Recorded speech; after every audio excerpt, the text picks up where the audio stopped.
Again welcome to the channel. मैं हूं professor Rajesh Kale, MTech mechanical, mentor and director of physics ranker Osmanpura, Aurangabad, Maharashtra से। आज का हमारा ऑब्जेक्टिव का लेक्चर नंबर फर्स्ट और टॉपिक का नाम है सर्कुलर मोशन। सर्कुलर मोशन की थ्योरी हमारी पूरी कंप्लीट हो चुकी है, तो ऑब्जेक्टिव बेस एमसीक्यूज बेस आज का हमारा लेक्चर नंबर फर्स्ट है। तो स्टार्ट करते हैं एग्जाम्पल नंबर फर्स्ट से। What is example number first? A cyclist turn around a curve at 15 miles per hour. यहाँ पे a cyclist turn around a curve at 15 miles per hour. If the turn at double the speed, the tendency to overturn is option A double, option B quadruple, option C half. यहाँ पे हाल का मतलब है half. यहाँ पे read करते समय थोड़ा सा अच्छे से रीड करना है। ऑप्शन डी है अनचेंज। क्या पूछा है आपको? Cyclist turn around curve road, मतलब यहाँ पे एक इस तरह से कर्व रोड है और इस कर्व रोड के ऊपर एक साइक्लिस्ट है जो कि यहाँ पे टर्न लेने वाला है। अगर इसे सेफली अगर टर्न लेना है तो साइक्लिस्ट क्या हो जाएगा? हमने सर्कुलर मोशन टॉपिक में देखा है, अगर हमें जब भी कभी अगर टर्न लेना होता है तो अगर हम लेफ्ट साइड में टर्न लेना है तो लेफ्ट साइड में मतलब लेफ्ट साइड में थोड़ा सा टिल्ट हो जाते हैं, झुक जाते हैं। अगर राइट साइड में अगर हमें टर्न लेना है तो राइट साइड में हम टिल्ट हो जाते हैं, थोड़ा सा इंक्लाइन हो जाते हैं। यहाँ पे तो हम इंक्लाइन इसलिए हो रहे क्योंकि अगर हमें टर्न करना है तो जो रिक्वायर सेंट्रीपिटल फोर्स है FC ये प्रोवाइड होता है। अगर सेंट्रीपिटल फोर्स अगर प्रोवाइड हो जाएगा तो ये बंदा सेफली टर्न कर पाएगा, और अगर सेंट्रीपिटल फोर्स अगर मिनिमम हो जाएगा तो ये ओवरटर्न हो जाएगा। हमारी ओवरटर्न की भी कंसेप्ट हो चुकी है और सेंट्रीपिटल फोर्स की भी कंसेप्ट हो चुकी है। सेफली टर्न करना है तो सेंट्रीपिटल फोर्स चाहिए। सेंट्रीपिटल फोर्स की वैल्यू अगर मिनिमम हो जाए तो ये ओवरटर्न हो जाएगा, और एक्सीडिंग हो जाएगी, मैक्स टू मैक्स हो जाएगी तो ये स्लिप हो जाएगा। याद रखना, तो ये क्या हो जाएगा? स्लिप। हम गाड़ी चलाते समय नहीं क्या मैक्सिमम टाइम स्लिप होती है। स्लिप क्यों होती है? क्योंकि अगर हम ज्यादा बेंड कर देते हैं तो रोड और टायर के बीच में का फ्रिक्शन जो है वो फ्रिक्शन मिनिमम हो जाता है। उसके बाद सेकंड थिंग, जो वर्टिकली डाउनवर्ड थ्रस्ट था वो वर्टिकली डाउनवर्ड थ्रस्ट की वैल्यू मैक्सिमम होती है, जिसकी वजह से व्हीकल डायरेक्टली डाउन चली जाती है, और जैसे ही नीचे जाती है तो व्हीकल क्या हो जाती है? स्लिप हो जाती है वहां पर। तो यहां पर अगर हमें सेफली अगर इसे टर्न करवाना है, साइक्लिस्ट को अगर सेफली टर्न करवाना है तो रिक्वायर कौन है? सेंट्रीपिटल फोर्स रिक्वायर है। तो यहां पर फॉर्मूला है centripetal force FC is equal to mv² divided by r। यहां पर कर्व मतलब r कांस्टेंट है, कर्वेचर रेडियस यहाँ पे रोड की चेंज होने वाली नहीं, ऐसे नहीं है कि रोड कभी कम होगा कभी ज्यादा होगा, ऐसे तो होने वाला नहीं है। तो r कांस्टेंट है। साइक्लिस्ट वाला का मास फ्रैक्शन ऑफ टाइम के लिए तो चेंज होने वाला नहीं है। हाँ, 2-4 साल के बाद वो चेंज होगा, लेकिन जब टर्न ले रहा है तब मास कांस्टेंट है, तो यहाँ पे m divided by r constant, इसका मतलब FC directly proportional to v²। FC directly proportional to v²। तो यहाँ पर हम लेते हैं कि इनिशियली जब यहाँ पे velocity v1 is equal to कितनी थी? 15 माइल्स पर हावर थी, तब यहाँ पे मतलब रिक्वायर सेंट्रीपिटल फोर्स जो था, ये require centripetal force F1 is equal to मान लो F था यहाँ पे।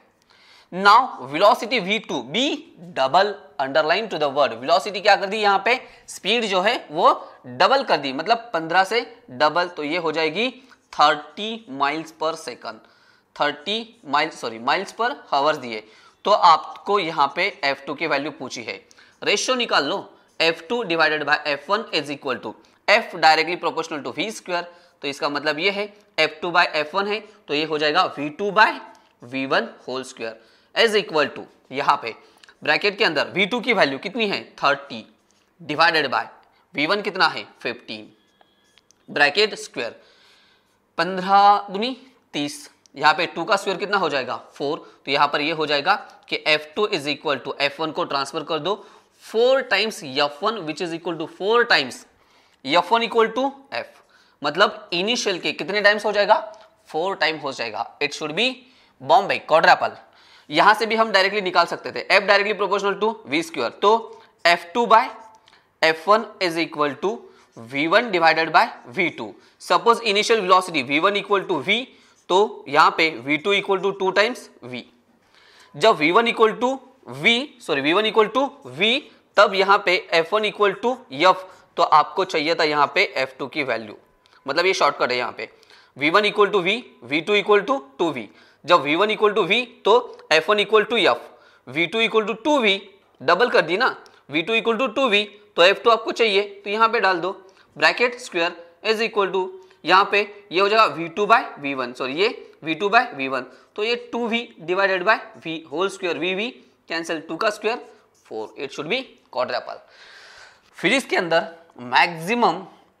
मैक्सिमम मतलब नियर अबाउट 70 to 80% न्यूमेरिकल ऐसे है जो हम 2 टाइप से सॉल्व कर सकते हैं, 2 टाइप से 3 टाइप से भी सॉल्व कर सकते हैं।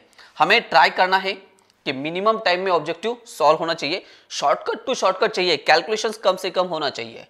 उसके बाद एग्जांपल नंबर 2 है, a body of mass m is moving in, a body of mass, body का मास दिया आपको m, is moving in a circle of radius r with a constant speed, with constant speed, यहाँ पे v is given, the force on the velocity, sorry, the force on the body is mv square upon r. Now mv square upon r is nothing but the centripetal force, that is ये fc indirectly mention है, ये indirectly centripetal force कहा है इन्होंने, क्योंकि mv square divided by r ये value किसकी है, fc की है, fc का मतलब सेंट्रीपिटल फोर्स की वैल्यू इनडायरेक्टली दी है इन्होंने।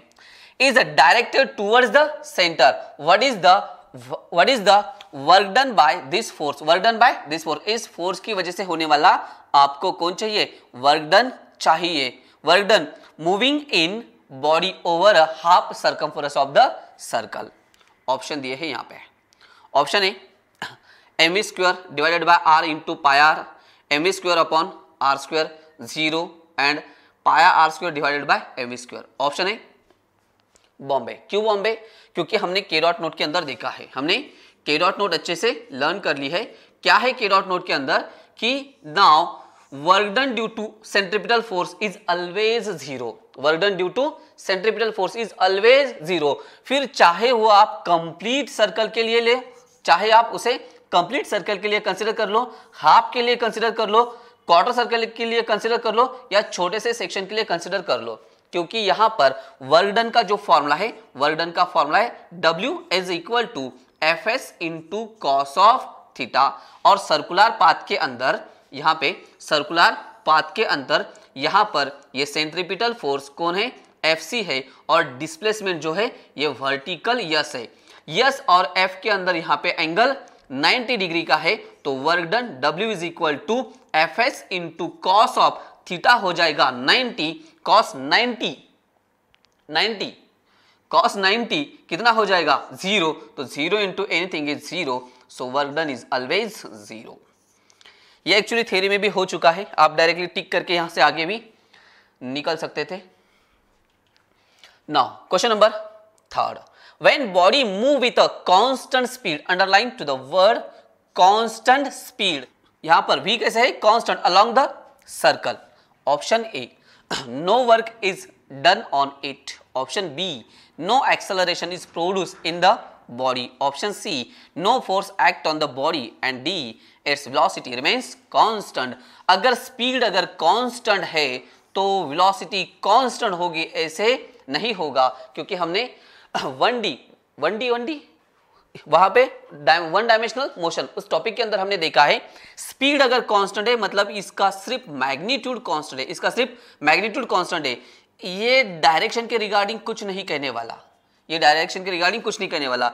अगर वेलोसिटी कांस्टेंट है इसका मतलब इसका मैग्नीट्यूड एंड इसका डायरेक्शन, किसका डायरेक्शन, वेलोसिटी का डायरेक्शन, बोथ शुड बी कैसे होना चाहिए, कांस्टेंट होना चाहिए, बोथ शुड बी कांस्टेंट होना चाहिए। और हमने पॉइंट देखा है कि सर्कुलर मोशन में वेलोसिटी जो है, ये वेलोसिटी हमेशा नॉन यूनिफॉर्म वेलोसिटी रहती है। नॉन यूनिफॉर्म वेलोसिटी इसलिए क्योंकि वेलोसिटी का मैग्नीट्यूड तो कांस्टेंट होगा लेकिन डायरेक्शन कंटिन्यूसली चेंज होगा। वो डायग्राम आपको याद है, ऐसे डायग्राम निकाली थी हमने, यहाँ पे v निकाला था, यहाँ पे v निकाला था, यहाँ पे v था, यहाँ पर भी v था, मतलब डायरेक्शन कंटिन्यूसली चेंज हो रहा है। तो ऑप्शन दिल्ली तो कैंसिल हो गया, no force act on the body, ऐसे कैसे? अगर पार्टिकल सर्कुलर पाथ में अगर मूव हो रहा है तो इसके ऊपर सेंट्रीपिटल फोर्स एफसी तो एक्ट हो रहा है, तो चेन्नई भी कैंसल।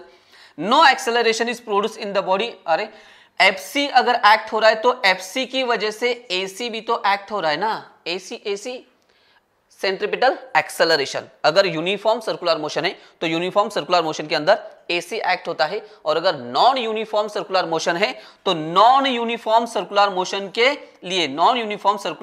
मोशन के लिए एसी इंक्लाइन एक्ट होता है, एसी इंक्लाइन एक्ट होता है। तो इसके दो कंपोनेंट आ जाते हैं, एक कंपोनेंट अलोंग द रेडियस और दूसरा टेंजेंशियल कंपोनेंट एटी आ जाता है। मतलब एक्सेलरेशन भी है, फोर्स भी एक्ट होता है, और वेलोसिटी नॉन यूनिफॉर्म रहती है, मतलब वेलोसिटी का डायरेक्शन कंटिन्यूअसली चेंज होता है। तो ये तीनों के तीनों स्टेटमेंट जो यहां पे दिए हैं ये गलत है, तो बचा कौन? A, no work is done on it. अब नो वर्क इज डन क्यों? अगर वेलोसिटी का मैग्नीट्यूड कांस्टेंट है, इसका मतलब F is equal to mv² upon r। Particle का मास तो चेंज होने वाला नहीं है, सर्कल भी चेंज नहीं हो रहा है, इसका मतलब r भी तो कांस्टेंट है, और उन्होंने यहां पे स्पीड भी कांस्टेंट मेंशन की है, इसका मतलब fc और fc की वजह से वर्क डन हमेशा कितना रहने वाला है? 0 रहने वाला है यहां पे।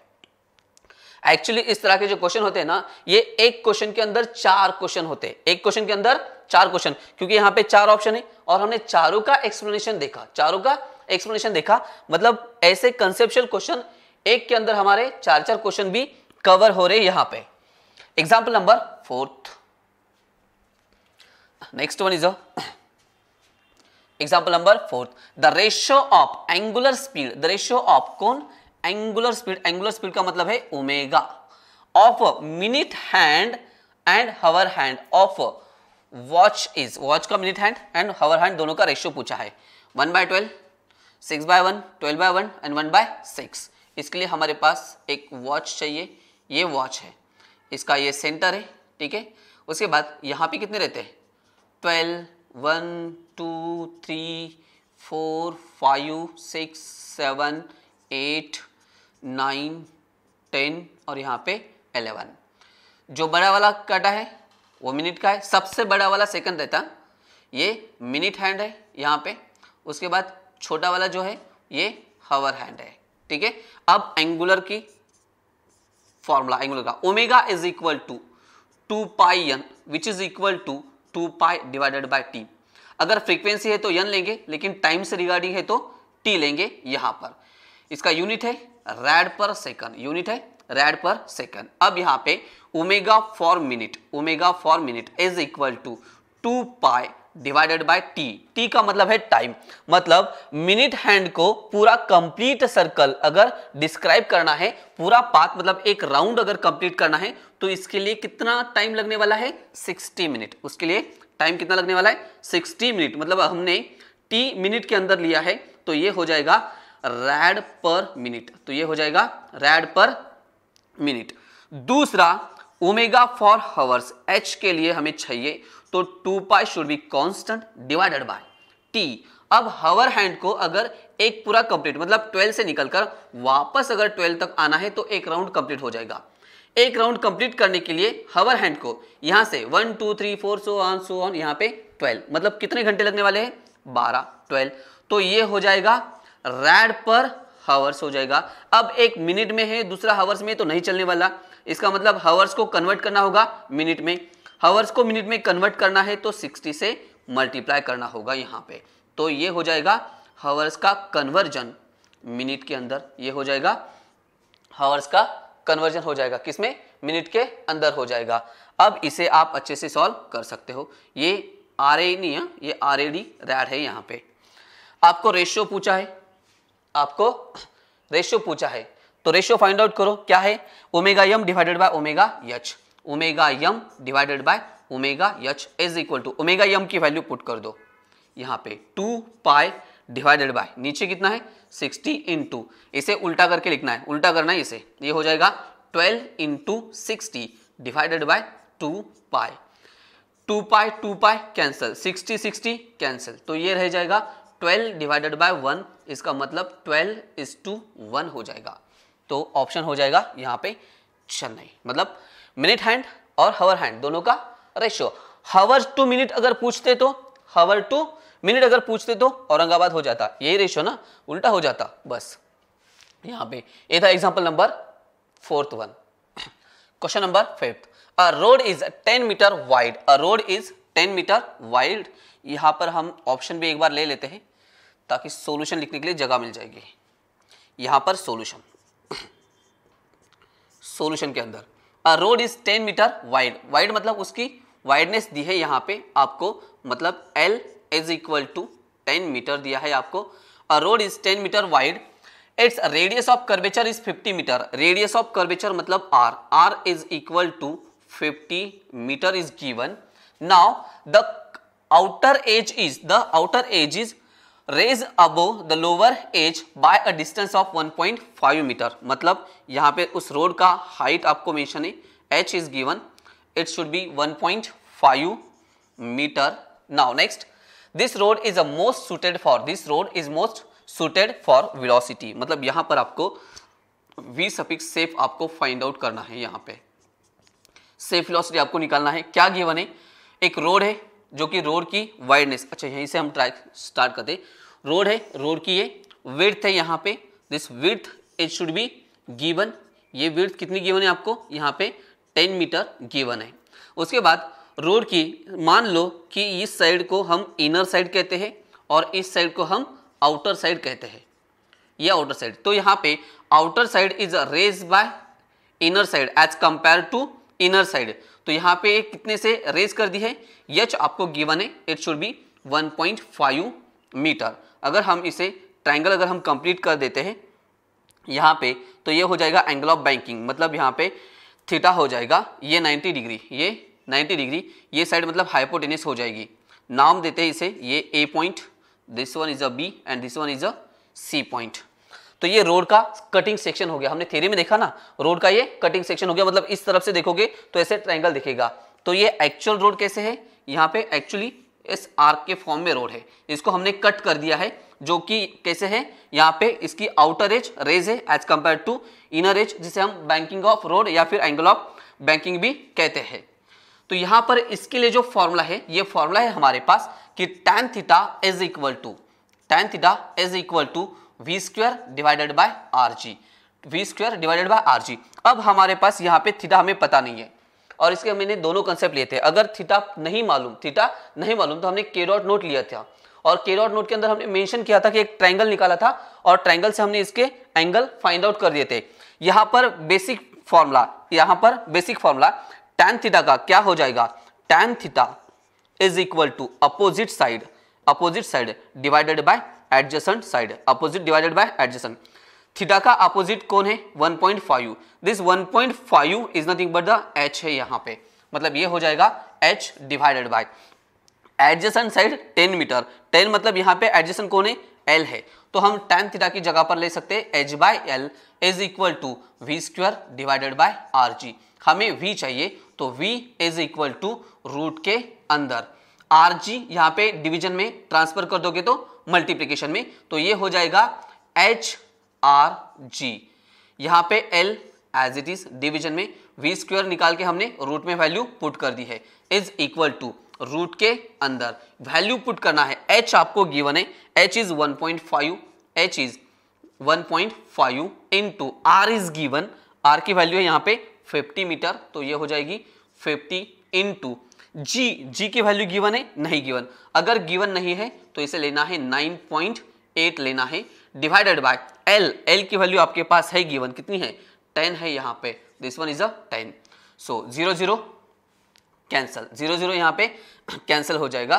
तो यहाँ पर v is equal to root के अंदर वैल्यू बचने वाली है यहाँ पे 1.5 इंटू 5 यहाँ पे इंटू 9.8 है यहाँ पे, तो तीनों का कैलकुलेशंस करना है आपको।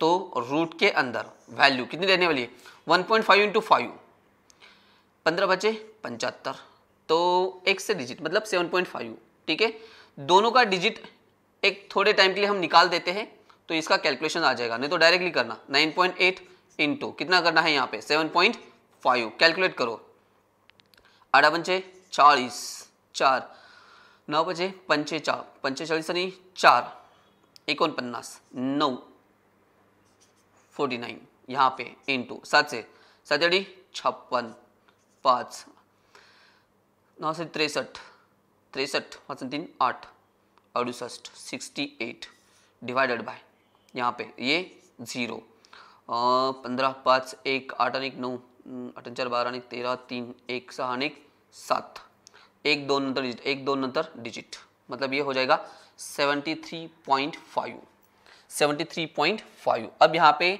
चेक करना है कि किसकी वैल्यू 73.5 आने वाली है। कैसे करना है, इसे करना है 4.5 इंटू 4.5 और इसका कैलकुलेशन चेक करना है कि इतना आता है कि नहीं आता है।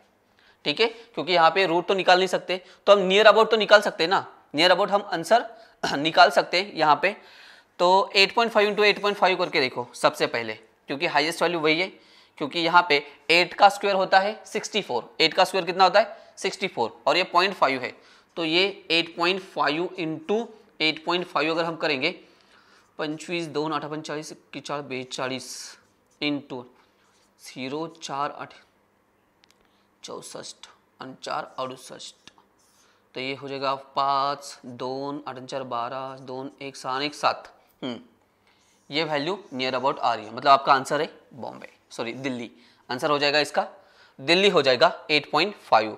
और रूट के अंदर अगर इसकी रूट की वैल्यू अगर नहीं निकल रही, याद रखना हमेशा, अगर रूट के अंदर इसका स्क्वायर रूट अगर नहीं निकल रहा है तो आपको ऑप्शन का मल्टीप्लिकेशन करना है। यहाँ पे 4.5 इंटू 4.5 आता है, चेक करो। 8.5 इंटू 8.5 वैल्यू आती है तो चेक करते चलना है यहाँ पे 1 बाय 1, मतलब यहाँ से इस साइड में जाना है यहाँ पर।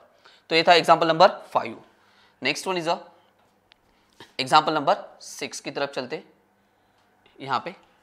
Example number 6, a particle move in circular orbit under action of central attractive force। central attractive force मतलब centripetal force, central attractive force मतलब कौन, centripetal force is inversely proportional to distance r, the speed of particle is। तो speed आपको पूछा है यहाँ पे, option A proportional to r square, independent of r। यहां पे इंडिपेंडेंट ऑफ r का मतलब है कि v is equal to constant, v is equal to constant. जब भी कोई भी फंक्शन इज इक्वल टू अगर कॉन्स्टेंट अगर है तो इसका मतलब वो इंडिपेंडेंट है, वो इंडिपेंडेंट है।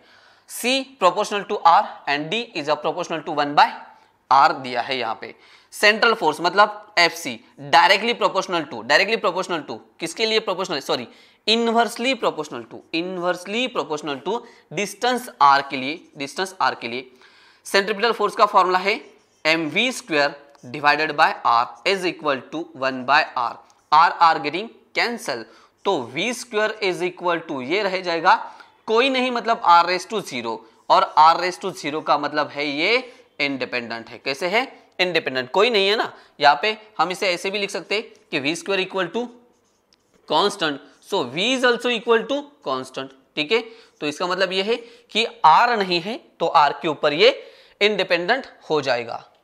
Next example number 7। Example number 7, a circular rod of radius 1000 meter has a banking angle 45 degree, theta की वैल्यू यहाँ पे गिवन है।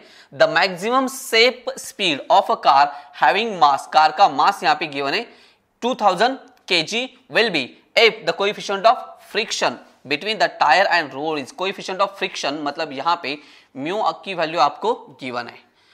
ऑप्शन ए 172 मीटर पर सेकंड, बी 124 मीटर पर सेकंड, सी 99 मीटर पर सेकंड एंड डी 86 मीटर पर second. Now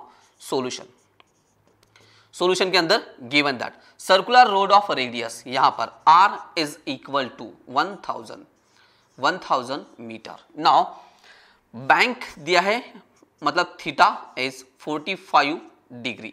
उसके बाद मास गिवन है, mass m is equal to 2000 kg। Coefficient of friction mu is equal to its 0.5।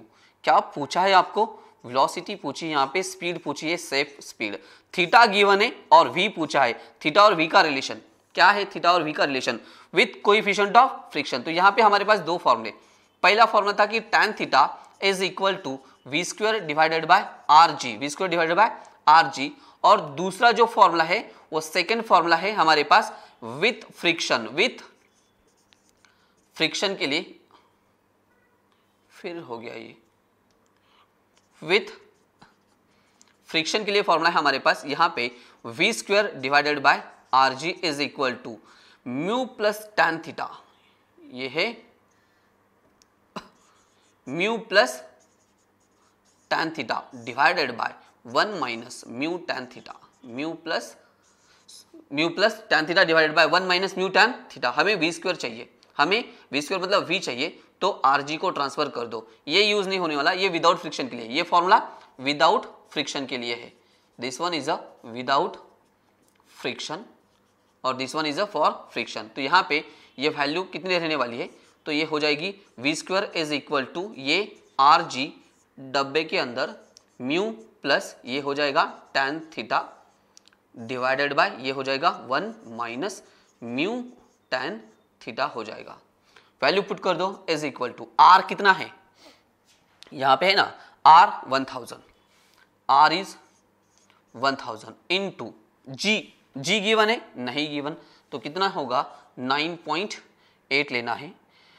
Bracket के अंदर mu plus tan theta, mu की value 0.5, ये हो जाएगी 0.5 प्लस टैन थीटा कितना है 45, टैन 45 1, तो ये हो जाएगा 1 divided by 1 minus mu tan theta, mu 0.5 into tan theta is 1 into 0.5 minus 1, तो ये हो जाएगा 1 minus 0.5। Calculate them is equal to ये हो जाएगा यहाँ का एक जीरो निकाल लेंगे तो ये यहाँ का डॉट निकल जाएगा, तो यहाँ पर रह जाएगा 100 इंटू 98 इंटू यहाँ पर 0.5 प्लस 1 मतलब 1.5 डिवाइडेड बाय 1 माइनस 0.5 मतलब ये हो जाएगा 0.5। इस डॉट को निकाल दो, इस डॉट को निकाल दो, मतलब 0.11 से शिफ्ट कर दोगे तो ये निकल जाएगा, तो यहाँ पर ये रह जाएगा 15 डिवाइडेड बाय 5, तो 5 3 जा 15, तो ये आ जाएगा यहाँ पे 3। इसे कैलकुलेट करो तो ये v is equal to root के अंदर 98 इंटू 3 करना है आपको, अट्रिक 24 4 2 72 73 74 74 और ये 2 0 एज इट इज। अगर इसे हम रूट के बाहर अगर हम निकालेंगे it should be near about 172 metre पर सेकंड आ जाएगा। वापस यहाँ पे आपको 172 इंटू 172 करना है, 124 इंटू 124 करके देख लेना है। रूट के अंदर की ये जो वैल्यू है, ये वैल्यू जिसकी भी आएगी वो आपका ऑप्शन बन जाएगा यहाँ पे। Now last one is objective number 8।